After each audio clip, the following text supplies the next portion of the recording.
Hello everyone. तो कैसे हो आप सभी लोग। हार्दिक स्वागत करते हैं आप सभी का हमारे इस यूट्यूब चैनल यूनिक एकेडमी के अंदर। तो विद्यार्थी मित्रों, आज हम गाला असाइनमेंट बुक 2026 कक्षा 12 विषय अर्थशास्त्र अर्थात इकोनॉमिक्स का पेपर नंबर 2 का विभाग नंबर 1 के प्रश्नों के उत्तर आपके समक्ष प्रस्तुत करने जा रहे हैं। और अगर आपने हमारे चैनल को सब्सक्राइब नहीं किया है तो सब्सक्राइब करो, बेल आइकन पर क्लिक करो, जिससे हमारे वीडियो को नोटिफिकेशन आपको 1 बाय 1 मिलता रहे। और साथ ही साथ वीडियो देखने के बाद अगर आपको वीडियो अच्छा लगता है, वीडियो समझ में आता है, तो लाइक करो, कमेंट्स करो और अपने फ्रेंडों के बीच वीडियो को ज्यादा से ज्यादा शेयर करो। आपका विकास ही हमारा लक्ष्य है। चलो स्टार्ट करते हैं टॉपिक। नीचे दिए गए 1 से 20 हेतु लक्षी प्रश्न है और विकल्प दिए गए हैं। सही विकल्प चुनकर हमें उत्तर लिखना है। पहला क्वेश्चन, वृत्तांश आकृति वृत्त का कुल क्षेत्रफल कितना होता है? यानी वृत्तांश आकृति के वृत्त का कुल क्षेत्रफल 360 अंश होता है। 360 अंश। डन। दूसरा, जब स्तंभाकृति के प्रत्येक स्तंभ का मूल्य 1 से अधिक उप विभागों में बांटा गया हो तब कौन सी आकृति बनती है? विभाजित स्तंभाकृति बनती है। स्तंभ आकृति में जो जानकारी दिया गया है स्तंभ का वह 1 से अधिक है, जिसमें अर्थात उसमें से पुरुष स्त्री, उसमें पढ़े लिखे ना पढ़े लिखे, या तो गरीबी बेरोजगारी, ग्रामीण क्षेत्र शहरी क्षेत्र, 1 से अधिक अगर उप विभाग दिए हो तो क्या बनेगा? विभाजित स्तंभाकृति। राष्ट्रीय आय की वृद्धि दर अथवा वस्तु एवं सेवाओं के कुल उत्पादन की मात्रा में जो वृद्धि हुई है उस वृद्धि को आर्थिक वृद्धि कहते हैं। ये सेंटेंस किसने बोला? तो ये हैंसन ने बोला। किसने बोला ये सेंटेंस? हैंसन। बोलो कंप्लीट। हैंसन क्या बोलते हैं? राष्ट्रीय आय की वृद्धि दर अथवा वस्तु एवं सेवाओं की कुल उत्पादन की वृद्धि दर में जो वृद्धि हुई है उसे आर्थिक वृद्धि कहते हैं। ये सेंटेंस हैंसन ने कहा है। ठीक है, नेक्स्ट। जीवन की भौतिक गुणवत्ता अंक PQLI physical quality life index का महत्तम मूल्य कितना होता है? तो जीवन की भौतिक गुणवत्ता अंक का महत्तम मूल्य बोले तो 100। ठीक है। पांचवा, वास्तविक आय की तुलना में मौद्रिक आय अगर तेजी से बढ़ रही है तो उसे मुद्रास्फीति कहेंगे। यह परिभाषा किसने दिया? तो प्रोफेसर पिगू ने दिया।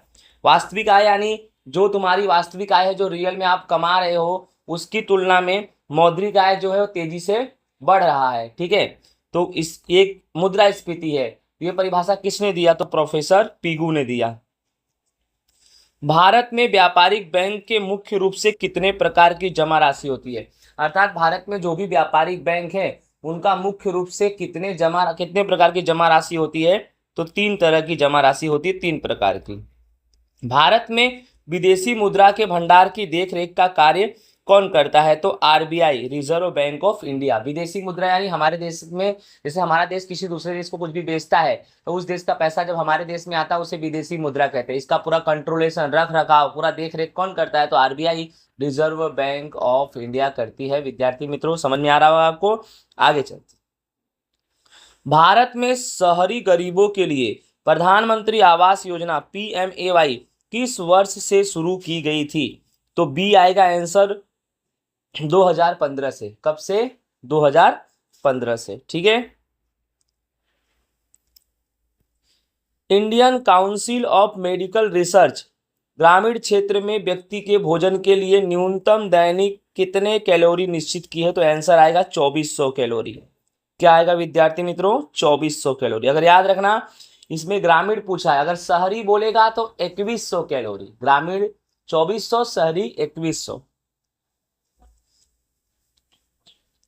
साधारण मोबाइल के स्थान पर स्मार्ट मोबाइल के आने से जो बेरोजगारी उत्पन्न हुई है उस बेरोजगारी को कौन सा बेरोजगारी बोलते हैं? तो घर्षण जन्य बेरोजगारी कहते हैं। बोलो। साधारण मोबाइल के जगह पर स्मार्टफोन आएगा, टेक्नोलॉजी चेंज हुआ, टेक्नोलॉजी चेंज हुआ तो कौन सी बेरोजगारी? घर्षण जन्य। प्रच्छन्न बेरोजगारी की सीमांत उत्पादकता कितनी होती? तो प्रच्छन्न बेरोजगारी की सीमांत उत्पादकता 0 यानी 0 होती है। राइट। भारत के किस राज्य में प्रति 1000 पुरुषों की तुलना में स्त्रियों का प्रमाण अधिक है? भाई तो 100% है केरल।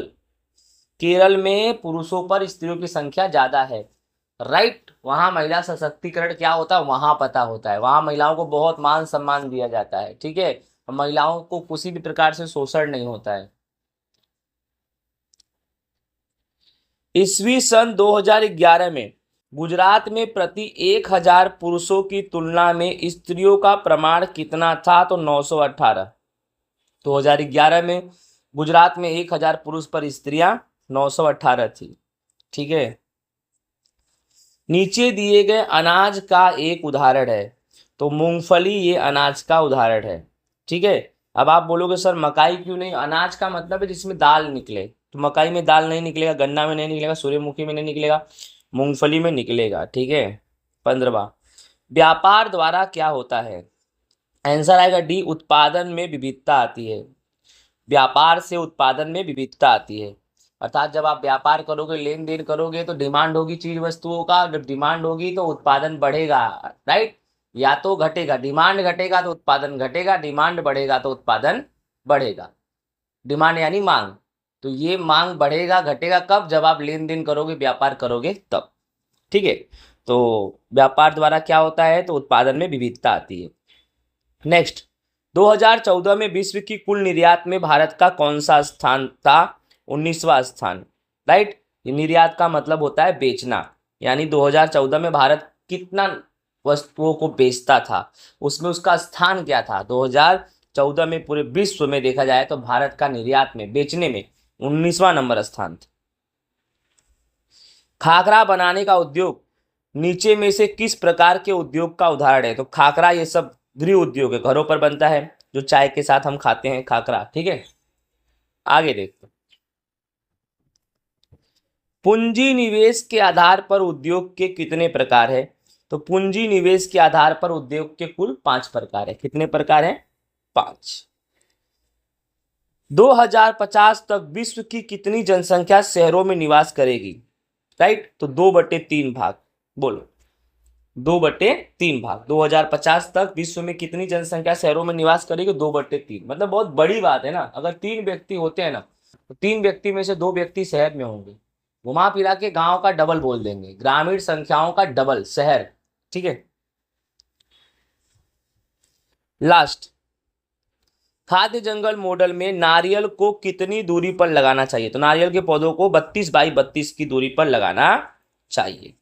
तो विद्यार्थी मित्रों, इस तरह से ये हमारा पेपर नंबर 2 का सेक्शन है होता है पूरा।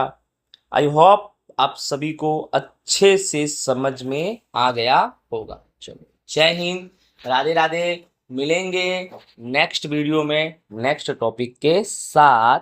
Bye bye.